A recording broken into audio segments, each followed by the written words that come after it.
एक आवाज है जो दुनिया के कुछ शहरों में लोग कहते हैं कि वो रोज रात को सुनाई देती है, बिल्कुल हल्की, बिल्कुल डीजल इंजन जैसी हमिंग साउंड। पर अजीब बात यह है, ये आवाज सबको सुनाई नहीं देती। शायद किसी मशीन की होंगी। समझ में यही आता है, जहां लोग इस आवाज को सुनते हैं वहां मशीन होती ही नहीं। आवाज आती भी रात में ही है और बस जिसे कान के अंदर वाइब्रेशन क्रिएट करती है। क्या सब लोग सुन पाते हैं? बस 2 से 10% लोग। बाकी लोगों को लगता है कि कुछ एग्जिस्ट ही नहीं करता, इसलिए साइंटिस्ट इसे द हम बोलते हैं। सबसे फेमस जगह टाउज अमेरिका, ब्रिस्टल यूके और ऑकलैंड न्यूजीलैंड। क्या कोई रीजन मिला?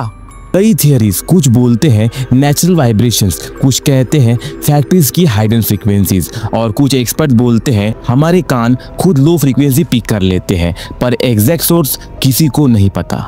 आवाज डेंजरस है क्या? नहीं, बस इरिटेटिंग होती है। सिर्फ प्रॉब्लम यह है कि जिनको सुनाई देती है वो लोग रात भर सो नहीं पाते और जिनको नहीं सुनाई देती उन्हें लगता है कि ये सब इमेजिनेशन है। ये सच में क्या हो रहा है, ये आज तक मिस्ट्री ही है। क्या ये हमारे कान की सेंसिटिविटी है या दुनिया में कोई हाइडन फ्रीक्वेंसी चल रही है जो बस कुछ लोग ही फील कर पाते हैं? ऐसे ही मिस्ट्री स्टोरी देखते रहने के लिए फॉलो करो।